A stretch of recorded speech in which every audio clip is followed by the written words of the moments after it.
Einstakt slökkviliðssafn hefur verið starfrækt í Reykjanesbæ undanfarin ár. Sýningin þar gerir ríflega aldalangri sögu slökkviliða á Íslandi skil eins og hún birtist í bílum og tækjabúnaði, auk fjölda ljósmynda frá þessari sögu. Sýningin sett upp af slökkviliðsmönnum en við ræddum við einn þeirra, Ingvar Georgsson, í safnamiðstöðinu í Ramma á Fitjum í Njarðvík, þar sem safnið til húsa.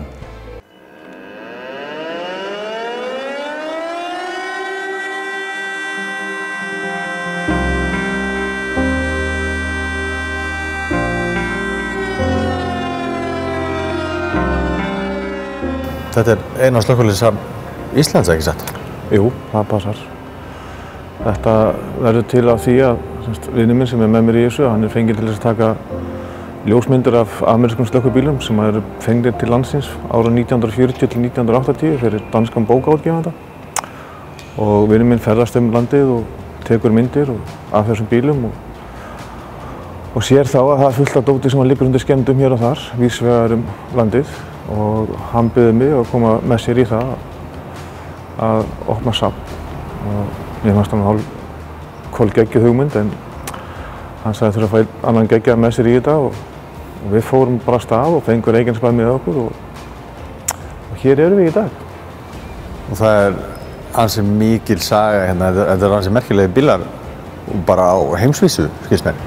Já, það við erum með fullt af gömlu dóti, við erum með handdælur frá 1880, bíla frá 1929 og íslenska hönnun á slökkvibílum því að það hérna á sínum tíma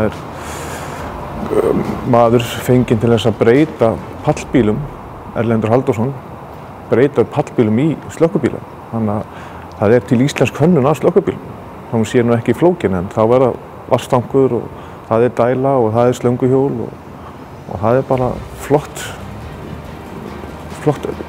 saga í því, sko. En svo hérna, erum við með varnarliðið í bakgarðinn og þar svona náttúrulega svolítið merkileg saga slökkviliðsins. Þaðan? Já, það náttúrulega margir af þeim slökkvibílum að hafa komið hingað til landsins, það hafa komið í gegnum einmitt varnarliðs slökkviliðið. Og þegar þeir hafa hætt að nota bílana á sínum tíma, þá voru jafnvel seldir út á land og notaðir þar áfram og jafnvel enn í notkun. Hvernig finnst þér hérna gestir sem koma hingað? Þetta fyrrum slökkviliðsfólk eða bílaáhuga fólk? Hver svona sækja saman hjá okkur? Það mjög fjölbreytt. Við erum alltaf með góða auglýsingar hérna fyrir aftan sem auglýsar okkur mjög vel, sem að túristar koma í gegnum og þá sérstaklega slökkviliðsmenn. En það má segja að allir sem koma inn að þeir eru mjög hissa. Þeir halda flestir að þetta sé bara svona, hvað maður segja, geymsla og svona draslgeymsla. En við höfum reynt að byggja þetta upp þannig að þetta sé bara flott og okkur líði vel hérna. Og já, það eru bara flestir hissa en við fengum líka hérna Ford-bílaklúbbinn heimsókn og þeir vildu nú bara við breyttum sér bílasölu, vildu bara verslaði okkur. Já, ég get trúið því. Þetta eins og nefndir, þetta einstakir bílar. Bara flestir? Já, mjög svo. Og slökkvibílar náttúrulega alltaf svolítið. Já, og það alltaf hugsað vel þá, sko. Eins og sér það, sumar af þessum bílum voru bara teknir beint úr þjónustu og bara beint inn á safn og eru í toppstandi. Það eru 4 bílar sem við erum ekki með ökufæra. En okkar færustu menn segja að það sé lítið mál að koma þeim í stand, þannig að við getum alveg keyrt það út, sko. Hvað getur þú sagt mér af þessum hérna frá Patró? Herðu, þetta gamall slökkvibíll sem var byggður af Erlendi Halldórssyni og hann á Patreksfirði og síðan þar bara hent eiginlega út af slökkvistöðinni og það bóndi þar sem fyrir utan Patreksfjörð sem tekur bílinn af sér og hirðir hann. Og hann var bara í geymslu í gömlu fjósi við safnið á Hnjóti og við fengum að gera samning við bóndan að fá bílinn, eða son bóndans, að fá bílinn til okkar. Og hér bílinn og þessi bílmeir sem hann hefur farið í gegnum dómsmál þar sem að Patreksfjörður vildi fá bílinn aftur. En bóndinn var harður af því að bílinn þar sem hann og hann vildi að hann kæmi hingað frekar en að færa eitthvað annað. Þar sem að hann vissi það að það passað upp á hann hér.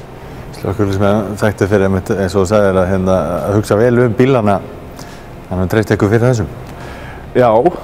Það Hér bara reynum við að hugsa eins vel og við getum með bílana og við fáum reglulega menn til okkar bara og menn með að koma hérna og pússa það og sena á það ef leiðist. Já, þessi kringur 1935 að ég held. Ég ekki alveg með söguna þessum að hreinum en við erum með bíl hérna frá Ísafirði fyrir aftan sem frá 1929.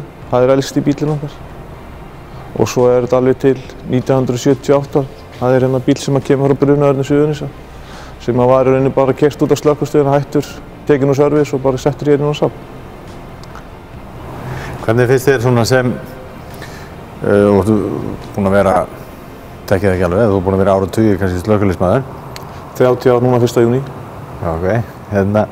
Hvernig finnst þér, hvað þýðingu hefur að hafa svona safn og hvað gerir þetta fyrir ykkur sem að starfa að verið í bransanum? Sko, ég þekkti söguna ekki svona mikið þegar ég fór í þetta. En ég búinn að læra helling og það var takmarki hjá okkur, það var að varðveita söguna okkar því að sagan okkar var að týnast. Hún var bara að glatast hér og þar í köldum, óuppgötuðum geymslum hér og þar í landið. Og ég enn að læra þegar ég að fá gamla slökkviliðsmenn hérna í heimsókn þá þeir að segja mér sögur. Þegar þeir voru á okkur gömlum bílum hérna og maður endalaust að læra. Íslenskt slökkvilið, hafa þau einhverju sérstöðu? Þú veist, væntanlega verið við rýran kost svona oft eitthvað og þurft að sníða stækkandi vexti svona, eitthvað sérstakt við íslensk slökkvilið? Já, maður vill alltaf segja að öll slökkvilið séu sérstök á sína vísu. Það sem við höfum náttúrulega einn af atvinnuslökkviliðunum á Íslandi, það við sinnum líka sjúkraflutningum. Yfirleitt það ekki, annaðhvort eftir slökkviliðsmaður eða sjúkraflutningamaður. Og svo eins og út í Ameríku, þar þessi volunteering firefighters sem þá komaðir bara og eru bara sjálfboðavinnu. En hér höfum við hlutastarfandi slökkviliðsmenn sem hafa greitt það fyrir sína vinnu. Og oft byggist þetta bara upp á bara íbúum sveitarfélaganna sjálfra þar sem þeir eru.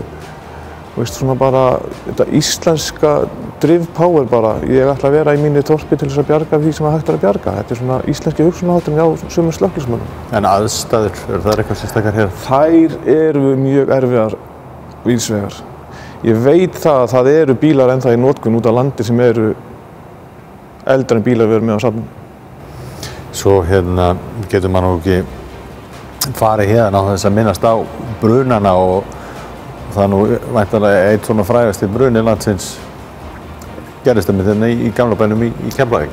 Já, það bruninn í Skildi sem verður hérna 30. desember 1935 sem farast 10 manns og mörg börn og hérna hinum megin ég með sögu slökkviliðs Keflavíkur og daginn eftir að við vígðum safnið að þá kom hér gestur á safnið en hann var í þessum bruna þá ungur ári og misti bróður sinn og ömmu.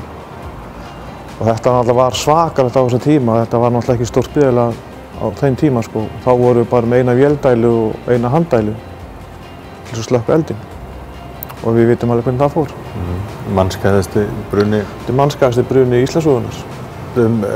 Safnahelgina, þá ætlaði að koma hérna með nýtískulega tæki ekki satt og leyfa áhugasömum krökkum og þeim sem eldri eru kannski líka að pröfa aðeins. Já, við erum í samstarfi við Brunavarnir sem ætla aðstoða okkur við það að vera jafnvel með körfubíl og dælubíl og leyfa krökkum að prófa.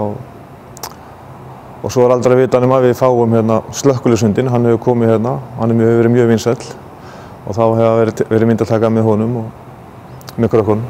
Eru krakkar alltaf spenntið fyrir slökkviliðinu? Af hverju það? Ég veit það ekki. Sjálfur fór ég alltaf þessa bíla þegar ég var 5 ára og fljótlega upp úr því var ég búinn að taka ákvörðun að vera slökkviliðsmaður.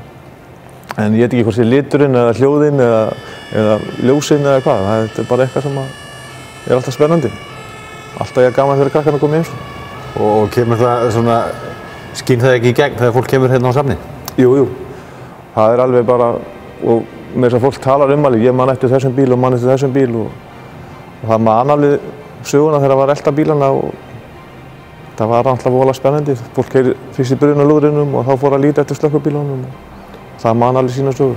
Þetta er svo stór hluti af hverju bæjarfélagi fyrir sig er slökkvibílinn og slökkviliðið. Já, það er nefnilega þannig að það vill enginn þurfa að nota á en þegar það kemur að því þá vil allir hafa bara rétt við hliðina á sér.